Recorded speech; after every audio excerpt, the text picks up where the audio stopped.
आदी हो गए। बात समझ में आ रही है कि नहीं आ रही है?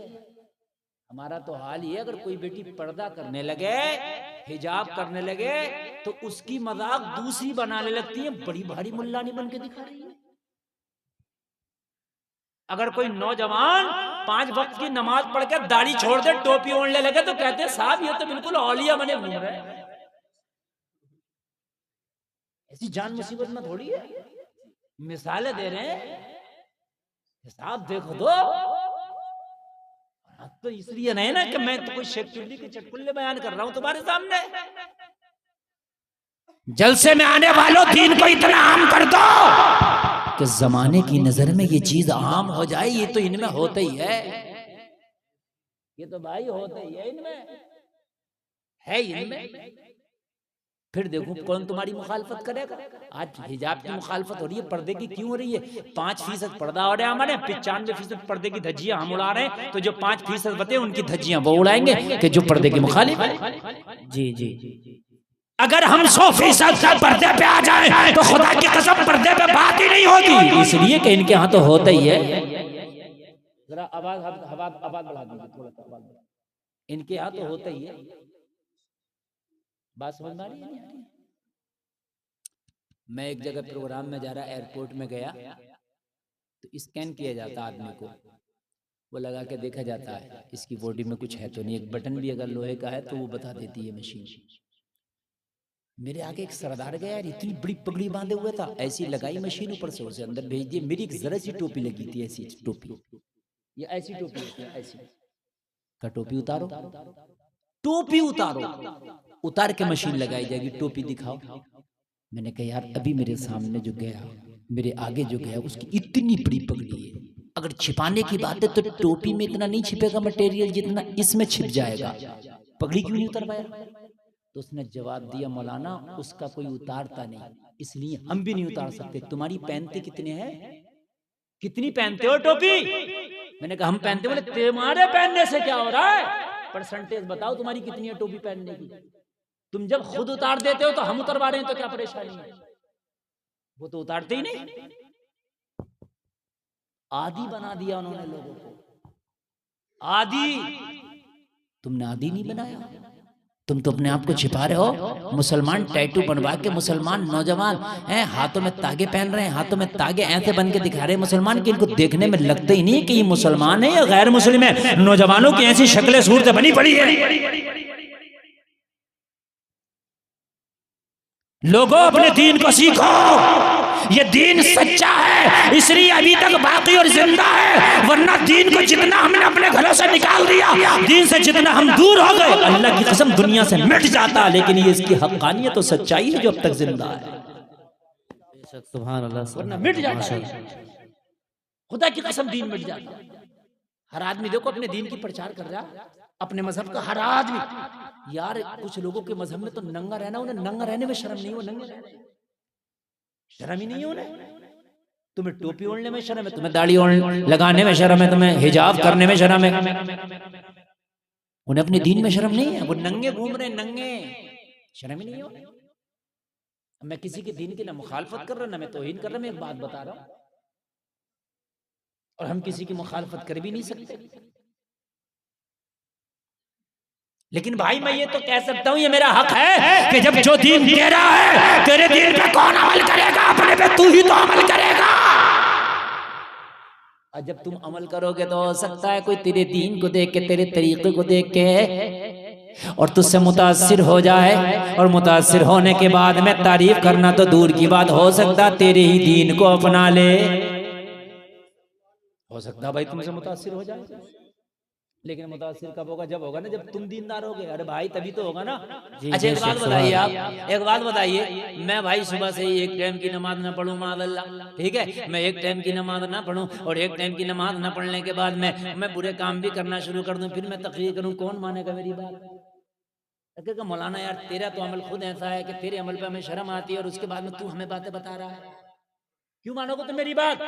ओ मेरे भाई आज तुम दुनिया को कह रहे हो कि दुनिया सता रही है, अरे तू अपने अमल तो अच्छे कर ले, हो सकता है दुनिया तुझसे मुतासिर हो जाए, और मुतासिर होकर तेरा दीन कबूल करने पे मजबूर हो जाए। बेशक, सुभान अल्लाह, सुभान। माशा। अरे भाई सब खड़े होकर खाना खा रहे हैं, तुम भी खड़े होकर खाना खा रहे हो। आज एक बात सुनना बड़े प्यार से, आज मैं तकरीर नहीं बल्कि ट्यूशन क्लास चल रही है मेरी, सुन लें आप। तकरीर नहीं, आज ट्यूशन क्लास सुन लें आप मेरी।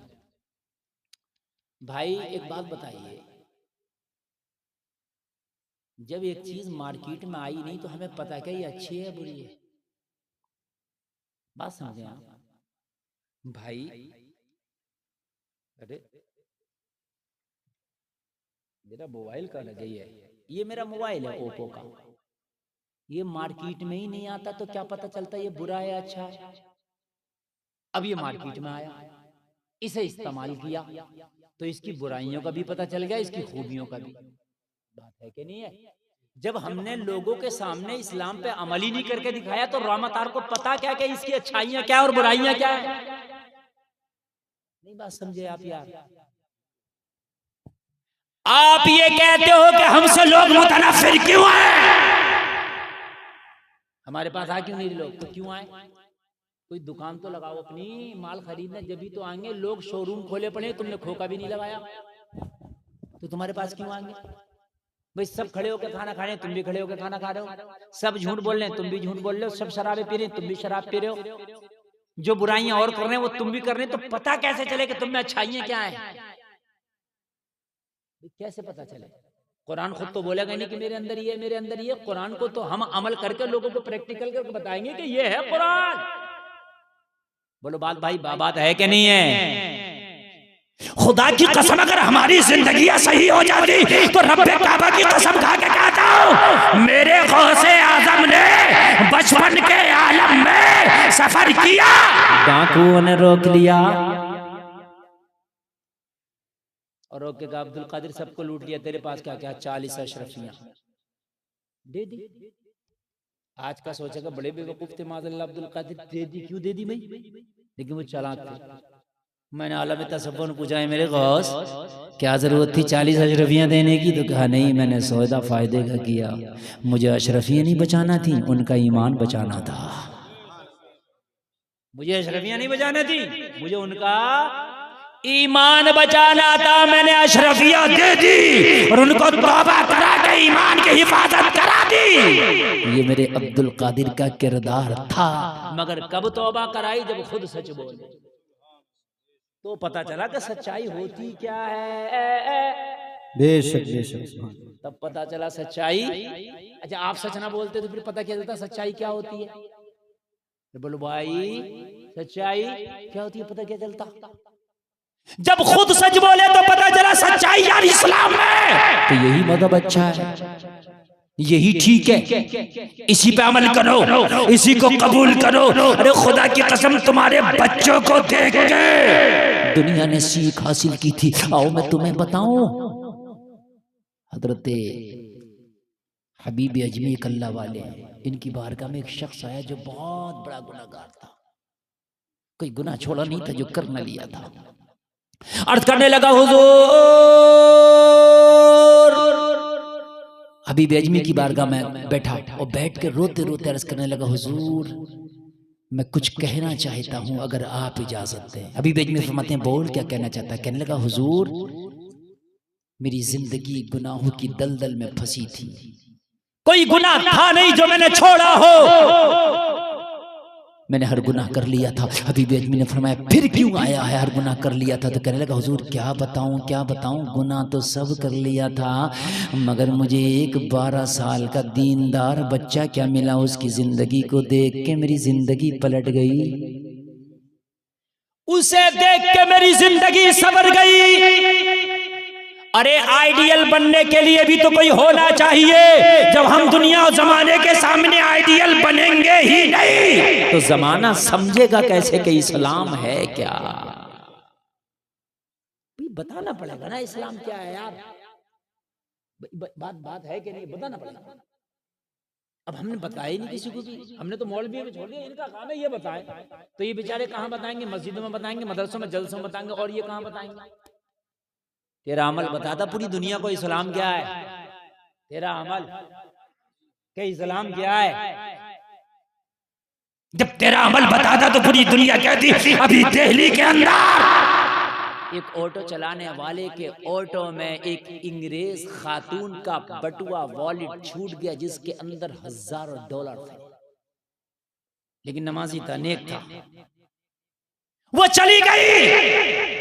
इस ऑटो चलाने वाले ने इसको फिर से ढूंढा, इस इंग्रेजन को फिर से ढूंढा और ढूंढने के बाद में कहा तेरा वॉलेट मुझे मिल गया था, मेरे इसमें रह गया था, लिहाजा इसको तू संभाल। कहने लगी व्हाट, ये इसमें तो हजारों डॉलर तेरा काम हो जाता। कहने लगा मैडम मेरा काम तो हो जाता लेकिन मेरा मजहब बदनाम हो जाता। मेरे मजहब में नहीं है, मेरे मजहब में नहीं है, मैं किसी का एक सिक्का भी बगैर इजाजत नहीं ले सकता, मेरा मजहब इसकी इजाजत नहीं देता। उसने कहा था मजहब इस्लाम सबसे बेस्ट मजहब है, अगर पूरी दुनिया का कोई लाजवाब मजहब है तो वो मजहब इस्लाम है। बेशक सुभान अल्लाह। गोरी ने ये बयान दिया था, जो इस्लाम के मुखालिफ वो कह रहे थे। कब कह रहे थे? जब उसने दिखाया कि इस्लाम ये, तब न कह रहे थे। जरा गौर कर, हबीब अजमी की बारगाह में अर्ज करता हुजूर ये कल की बात है, मेरी बीवी ने कहा कि अपने सारे दोस्तों की दावत कर दो, आज शाम को घर पे पार्टी होगी, नाच की, गाने की, रक्स की, सुरूर की, शराबों के जाम चलेंगे। कहने लगा हुजूर बहुत बड़ी पार्टी का मैंने अपने घर पे इंतजाम किया, मैंने सारे दोस्तों की दावत कर दी, शाम पे मेरी रंगीन शाम होती, मेरे घर का पूरा माहौल रंगीन होता, मेरे घर पे रक्स और सुरूर की पार्टी होने वाली थी। मेरी बीवी ने मेरे सारे दोस्तों की दावतें करा दी, मेरे शराबी दोस्त थे, मेरे जवारी दोस्त थे, मेरे ओबाश दोस्त थे, मेरे दोस्त वो थे जैसा मैं था वैसे ही मेरे दोस्त थे। बीबी अजमी ने फरमाया फिर कहना क्या चाहता? कहने लगा हुजूर मैंने सबकी दावत करके घर पे आया, मेरी बीवी ने मुझे एक पर्चा थमाया और कहा एक काम करो कि बाजार से ये सारी खाने पीने की अशिया ले आओ, क्योंकि शाम को दावत पार्टी होगी तो खाने पीने के सामान की हाजत पड़ेगी। इसलिए मैं बाजार गया और बाजार जाने के बाद लिस्ट के मुताबिक मैंने सारी चीज़ों को खरीद लिया। कहने लगा हुजूर खरीदने के बाद में मैंने सारी चीज़ों को पोटली में जमा कर लिया।